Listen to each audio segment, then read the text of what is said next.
Guys, so JD with JD Enterprises here. As some of you know already, I do small engine repairs and so primarily zero turns. I see a few four-wheelers. Pretty much anything with a small engine is what our business is, okay? But for 28 years I worked on vehicles, so I still get the occasional car, truck, light truck customer that needs something done. And so today, turn the camera around here.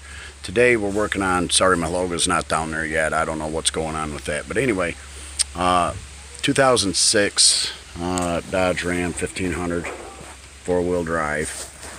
And the task was struts. Now I watched a video on YouTube just as a refresher because I don't work on a lot of vehicles anymore. I still do some.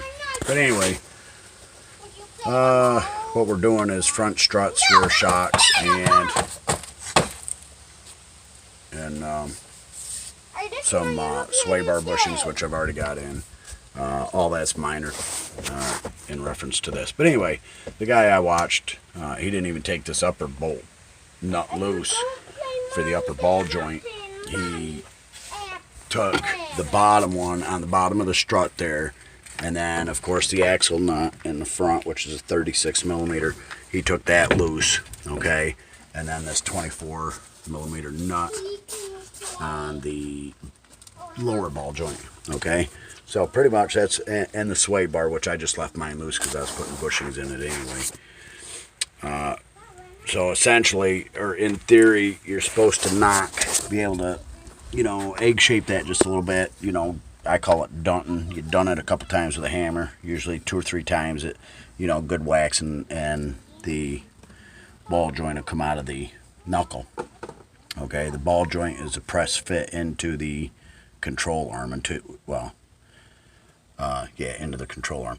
So, but it's not as simple as what he said in here, because I'm in New York State.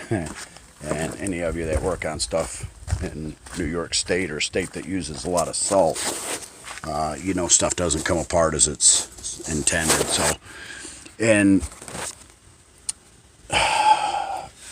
first thing first, I really wouldn't attempt the job if I didn't have air. In this case, we got the strut in, as you can see. Now you got 3 nuts up here, just like a car strut. All right, and then down here, you got another one that, well, put the camera on this side.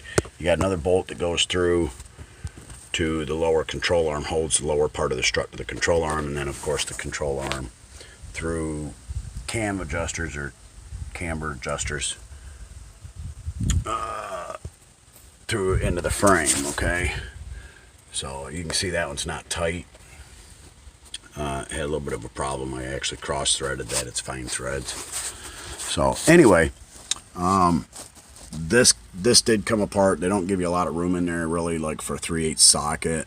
I'm going to show you a little thing I did on the other side that I should have did on this side to make it easier. All right, so anyways, these were not coming out of these bushings. So here, I ended up having to cut that bolt, but you have to cut it in here where your rubber bushing's at, between there and the frame. So you have to take your torch and get in there. I tried Sawzall and a grinder first and couldn't get either one in there. So same way here, I had to cut down through here, cut that bolt so it would drop out. So this side's done. But yeah, the lower control arm had to come with it, so that was not really a treat. And the camber kit wasn't the camber adjusting kit or alignment kit, which is these 2 bolts with the eccentric washers. Okay, so that kit's runs about $53. This bolt here that went through the lower part of the strut into the control arm, that bolt was the bolt was $9 and the nut was another $6, so $16 at the Dodge place. The Dodge dealership was the only place I was able to get that. So anyway, on this one, I had one that wanted to be stubborn on the upper strut mounts. This one came right off. This one came right off. That one I had to heat with a torch, because like I say, we are in good old New York State. Alright, so I'm not going to worry about taking the sway bar link loose because the sway bar is already loose from the frame. It bolts right up there because he wanted bushings as well, which is just as well for me. So this bolt on this side, I got lucky. That lower bolt that I had to buy that I just told you was $16 to nut in the bolt for the lower part of the strut in through the control arm. That was, yeah, that was 16 bucks at the Dodge place. So if you're not prepared to make another trip again, you know, and you're in New York State, you might rethink doing the job. Or if you don't have air and torches, this side needs it, but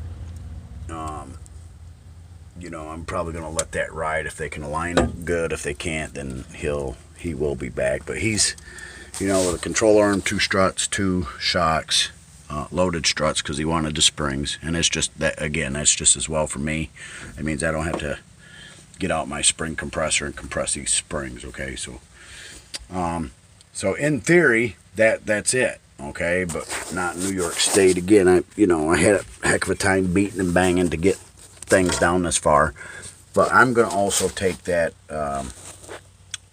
upper bolt, and I don't know how some of these guys speed up these videos. So I'm just gonna, what I've got, I got the that's a 21, that nut right there. That's the top ball joint, okay, where it comes through to the knuckle, because I'm going to take the whole knuckle off. Now I got the lower nut off already. So what I got is I got a deep 21 impact socket with a 1/2-inch drive swivel and a 3-inch extension. I should be using an impact, but I think I got this loose enough now to where it takes that swivel to get you out of the road. See, otherwise it's you're coming straight. You can't get your coming straight. There's no way. So you got to have that swivel in there to get you back away from it. So I'm going to set this down, take that nut off real quick.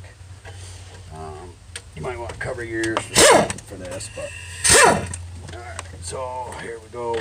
It should, I broke it loose by hand because it must be super tight.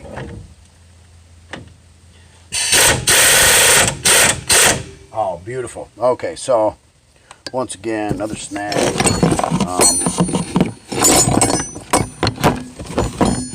So I have a trusty air hammer here. So what's happening is the nut's just spinning. We're going to put the air hammer in here.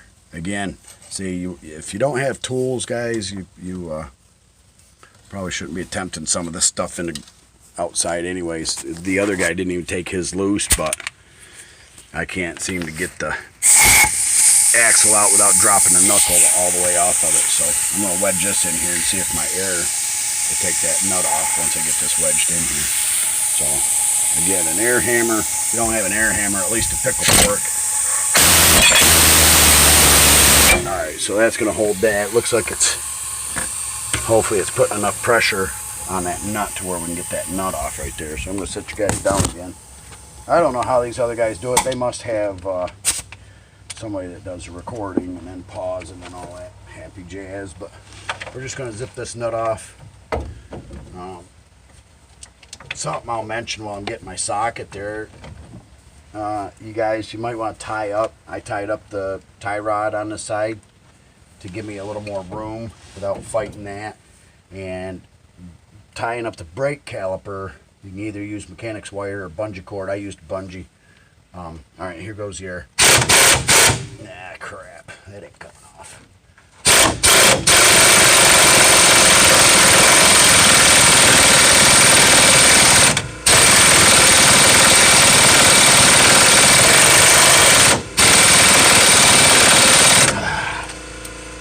Well, alright, so it just keeps right on spinning on me.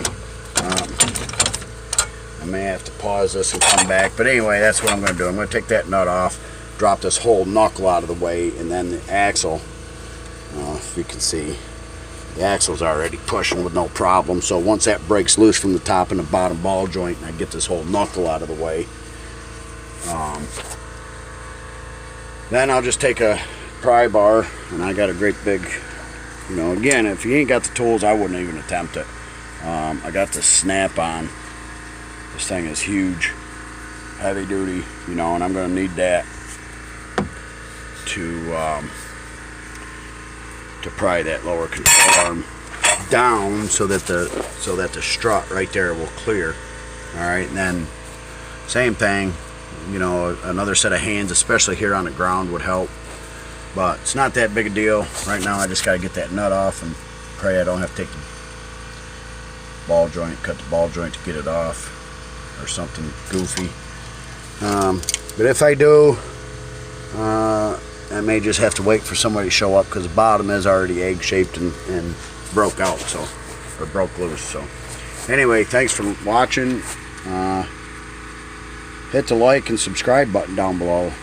I build remote control lawnmowers, and normally I do fun stuff, but I just thought this would be helpful. Thanks for watching.